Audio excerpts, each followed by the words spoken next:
How to deal with high pressure situation as an emotional person.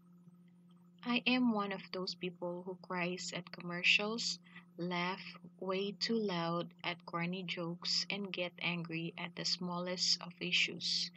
I believe that crying is a good release mechanism, that yelling out of the car window makes things more fun, that the best movies are the ones that are the tactiest. Call me sensitive, melodramatic, hard headed, and nonsensical, but I prefer the word emotional. I am a sane person with rational thoughts, but my emotion more than that, not override all other senses. This leaves me at the complete mercy of my emotions, no matter where I am or what I'm doing. As you can imagine, this can create some difficulties in my everyday life, especially in high pressure situation I may find myself in. I'm not one to suppress my emotion, but sometimes it makes sense to choose to react with the rational and mental side of things as opposed to the emotional. As I grow closer to entering the professional world, I began to understand the importance of keeping my personal emotion and feelings under the wrap. No one likes to be the cause of an emotional outburst, no more than they like to be subject to one. I've had to learn several of these lessons the hard way, but they all translated into valuable experience. Here are the 5 ways to handle your emotion in high pressure situation. Number one, identify the emotion. Sometimes fixing the problem starts with identifying it.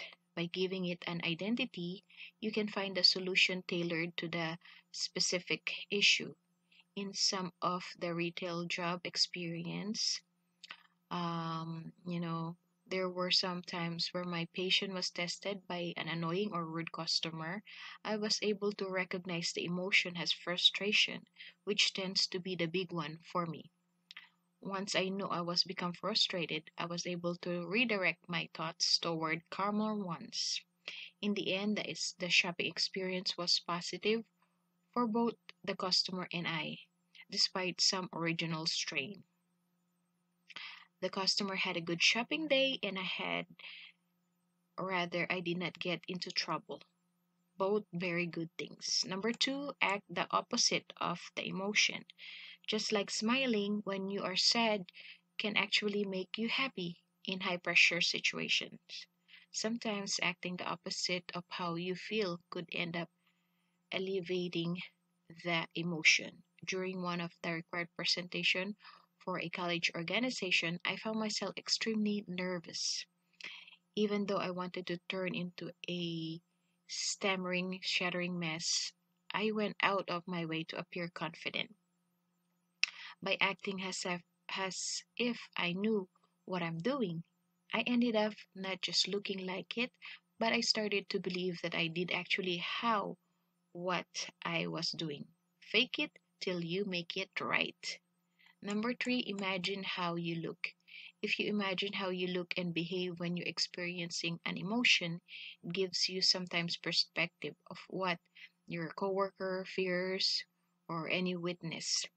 If you are experiencing anger, does your face get red? Do you start to raise your voice? If you don't want to witness an emotional outburst, do your best to avoid causing or staring in one.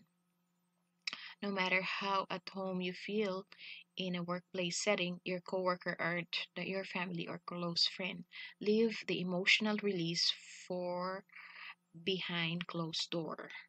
Okay?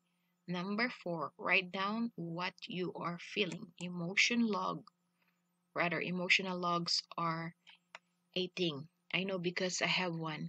Everything I have, rather every time I find myself feeling a particular emotion, I write it down in a log, and I also describe what I think trigger it. I began to identify some trends, and it's been helpful because I can avoid what has previously set me off, whether it's in a notes on your phone or a physical notebook. Journaling your emotion can help you figure it out what caused your emotional triggers in the first place.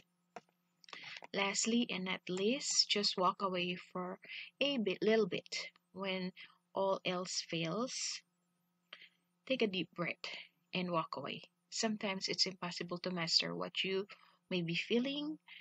You may be feeling like a spring wound up too tight and there's no way to avoid it. Giving yourself some space and removing yourself from a situation may be the only way to truly avoid an ugly confrontation. Go for a quick walk if you can and do the best not to let your emotion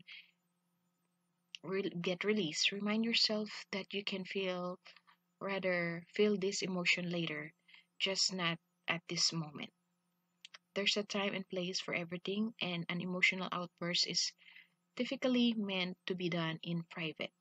We all experience in a variety of ways. For people like me who rather choose to let their emotion run wild, it's important to remember to rein them in all times.